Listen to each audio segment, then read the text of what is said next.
বছরের শুরুতেই চট্টগ্রাম বন্দর দিয়ে আমদানি রপ্তানি বাড়লেও এবার রমজানে তা কমেছে। বার্থ অপারেটর আর শিপিং এজেন্টদের দ্বন্দ্বে অস্বস্তি বিরাজ করছে বন্দরে। তাদের দ্বন্দ্বে বন্দরে বাড়ছে কন্টেনারের চাপ, সেই সাথে বহির্নোঙরেও বাড়ছে জাহাজের ওয়েটিং টাইম। সেই সাথে ইঞ্জিন সংকটে জমছে ঢাকার কমলাপুর আইসিডিগামী কন্টেনারের সংখ্যাও। বন্দর ব্যবহারকারীরা বলছেন, দ্রুত দ্বন্দ্ব নিরসন করা না গেলে আমদানি করা পণ্য যথাসময়ে খালাস করা যাবে না, ফলে নেতিবাচক প্রভাব পড়বে অর্থনীতিতে। রমজানের মধ্যে কিন্তু একটা আপনার কাজের যে বিশাল পরিধি যে চাপ থাকে, সেই চাপের উপরে যদি গো স্লোটা যোগ হয় তাতে করে কিন্তু একটা বিশাল ভলিউম কিন্তু এখানে জমা হয়ে যাবে। এদিকে কন্টেইনার জট নিরসনে 10ই মার্চ থেকে 4 গুণ বাড়তি মাশুল আদায়ের পরিপত্র জারি করে চট্টগ্রাম বন্দর। তবে ব্যবহারকারীরা বলছে, এর সুফল যতটুকু পায় বন্দর, তার চাইতে বেশি ক্ষতিগ্রস্ত হয় আমদানিকারকরা। আমরা চাই যে এখানে 4 দিন ফ্রি টাইমের মধ্যেই সবাই তাদের মালগুলো ডেলিভারি নিয়ে যায়, কাউকে কোনো রকম রেন্ট দিতে হয় না 4 দিনের মধ্যে মালামাল নিয়ে গেলে। অনেক সময় ডকুমেন্টের জটিলতার কারণে হোক, কাস্টমসের জটিলতার কারণে হোক, বা বিভিন্ন জটিলতার কারণে হোক, হয়তো পণ্যগুলো নিতে পারে না। তাহলে কিন্তু যেমন 4 গুণ পেনাল্টি রেন্ট করার পরে যদি আমদানিকারকের পণ্য নিতে হয়, তাতে আমদানিকারকের তাদের পণ্যের আপনার দাম বেড়ে যাবে। চট্টগ্রাম থেকে আগে 1800 লাইটারের জাহাজ পণ্য পরিবহন করলেও নানা কারণে এখন তা নেমে এসেছে অর্ধেকে। আবার অসাধু ব্যবসায়ীদের একটি চক্র দীর্ঘদিন ধরেই লাইটার জাহাজকে ভাসমান গুদাম হিসেবে ব্যবহার করে আসছে।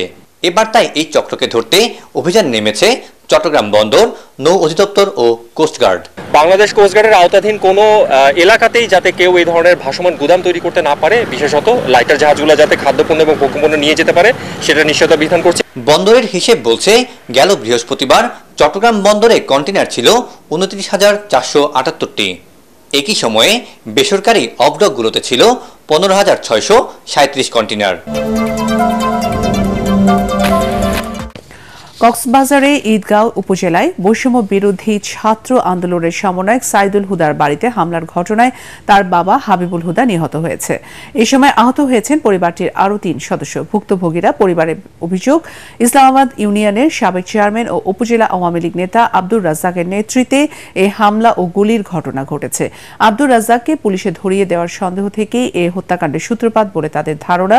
তবে ঈদগাঁও থানার ওসি মৌসুর রহমান বলেন, জমিজমা সংক্রান্ত বিরোধী থেকে এই হত্যাকাণ্ড ঘটেছে বলেও প্রাথমিক তদন্তে জানা গেছে। এদিকে হত্যাকাণ্ডের পর কক্সবাজার পুলিশ সুপারের কার্যালয়ের সামনে বিক্ষোভ করেছে বিক্ষুব্ধ ছাত্র জনতা।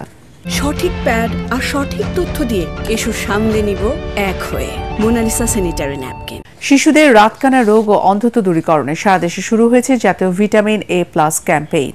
ময়মনসিংহের সিটি কর্পোরেশন সহ জেলার 13 উপজেলায় 9,39,538 জন শিশুকে ভিটামিন এ প্লাস ক্যাপসুল খাওয়ানো হচ্ছে। সকালে সিটি কর্পোরেশন প্রাঙ্গণে এই কর্মসূচির উদ্বোধন করেন কর্পোরেশনের প্রধান নির্বাহী কর্মকর্তা সুমনা আল মাজিদ।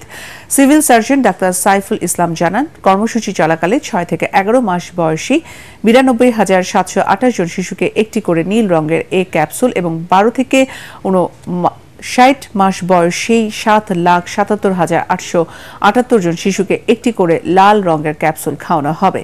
বরিশাল নগরী সহ জেলার 10 উপজেলায় জাতীয় ভিটামিন এ প্লাস ক্যাম্পেইনের আওতায় 3,69,590 জন শিশুকে ক্যাপসুল খাওয়ানো হচ্ছে। দুপুরে নগরীর কাউনিয়া মাতৃসদন কেন্দ্রে ক্যাম্পেইনের উদ্বোধন করেন নগর প্রধান স্বাস্থ্য কর্মকর্তা পল্লবী সুলতানা। সকাল 8টা থেকে বিকেল 4টা পর্যন্ত টিকাদান কেন্দ্র খোলা থাকবে। এছাড়া যে শিশুরা বাদ পড়বে তাদের জন্য নগরীর 3টি কেন্দ্রে 7 দিন এই কার্যক্রম চলমান থাকবে। হবিগঞ্জে জাতীয় ভিটামিন এ প্লাস ক্যাম্পেইনের উদ্বোধন করেন জেলা প্রশাসক ডক্টর ফরিদুর রহমান। হবিগঞ্জ জেলায় 3 লাখ শিশুকে ভিটামিন এ প্লাস ক্যাপসুল খাওয়ানো হবে বলে জানিয়েছে সিভিল সার্জন ডাক্তার রত্নদীপ বিশ্বাস। যেসব জমিতে কোনো দিন ফসল আবাদের কথা কেউ কল্পনাও করেনি, এখন সেসব জমিতে হচ্ছে নানা জাতের কলার আবাদ। টাঙ্গাইলে যমুনার বিস্তীর্ণ চরগুলোতে এখন শুধু কলার বাগান। রোগ বালাই কম থাকায় আবাদের ঝুঁকিও কম। তবে প্রমত্ত যমুনার ভাঙ্গনে মাঝে মধ্যে বিলীন হয়ে যায় এসব চরাঞ্চল।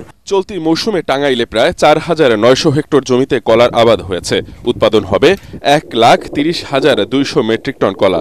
সম্প্রতি জেলার যমুনার চরগুলোতে প্রচুর কলার আবাদ হচ্ছে। এক সময় এসব জমি অনাবাদি পড়ে থাকত। লাভজনক হওয়ায় কৃষকরা খুশি কলা আবাদ করে। এখানকার কলা যাচ্ছে দেশের বিভিন্ন এলাকায়। আমি এখানে অন্য ফসল কাটলেও নিতে পারি না, এই কারণে কলার আবাদ করছি। 400 থেকে 450 বা 500-র মতো কলা গাছ আছে। 2 বিঘা জায়গা। প্রায় 2 লাখ টাকা কলা গাছ আছে। শহর এলাকা তো আমরা অন্য ফসল করে কোনো শান্তি পাই না, তবে এই যে কলা গাছ বললে গেলা ওর তো লাভবান বেশি হয়। কলা আবাদে কৃষকদের তথ্য ও প্রযুক্তিগত সহায়তা দিচ্ছে কৃষি বিভাগ। আমাদের কৃষি সম্পদ অধিদপ্তরের পক্ষ থেকে এই নতুন চর জেগে ওঠা চরগুলোতে কলা আবাদ যে ভালো ভ্যারাইটি এবং উন্নত জাতের যে কলাগুলো আছে সেগুলো যাতে তারা আবাদ করে সেটা আমরা মাঠ পর্যায়ে কর্মীদের মাধ্যমে তাদেরকে নিয়মিত পরামর্শ দিচ্ছি। তামাক উৎপাদনে বহুজাতিক কোম্পানিগুলোর দৃষ্টি এখন এসব চরাঞ্চলের দিকে। কলা আবাদ অত্যন্ত লাভজনক। কলার আবাদ ছড়িয়ে দিতে পারলে তামাকের আবাদ বন্ধ হবে এমনটাই মনে করছেন সংশ্লিষ্টরা। ফুল ও বীজ সংরক্ষণ এবং বাজারজাতকরণের উদ্দেশ্যে যশোরের ঝিকরগাছায় বিপণন কেন্দ্র ও কোল্ড স্টোরেজ তৈরি করা হলেও তা পূর্ণাঙ্গভাবে চালু হয়নি। ফলে বিপাকে পড়েছেন ফুল চাষি ও ব্যবসায়ীরা। স্থানীয় চাহিদা মিটিয়ে 70% ফুল যশোর থেকে দেশের অন্যান্য জেলায় সরবরাহ করা হয়। তবে যশোরে ফুল ও বীজ সংরক্ষণের ব্যবস্থা একসময় ছিল না। যুক্তরাষ্ট্রের সহায়তায় 24 কোটি 50 লাখ টাকা ব্যয়ে 1 একর জমিতে নির্মাণ করা হয় বিপণন কেন্দ্র ও কোল্ড স্টোরেজ, কিন্তু এটি আংশিক চালু হয় সুফল বঞ্চিতই রয়েছেন ফুল চাষি ও ব্যবসায়ীরা। সম্পূর্ণভাবে চালু হচ্ছে না বলে আমরা আমাদের ফুলটা সেই দূরে নিয়ে যেতে হয়, যার কারণে আমাদের নারী উদ্যোক্তাদের একটু সমস্যায় বেশি হয়। বীজগুলো ইন্ডিয়া থেকে নিয়ে আসছে, সেই বীজগুলো রক্ষণাবেক্ষণ ভালো না থাকার কারণে আমরা মানসম্পন্ন ভালো পাচ্ছি না।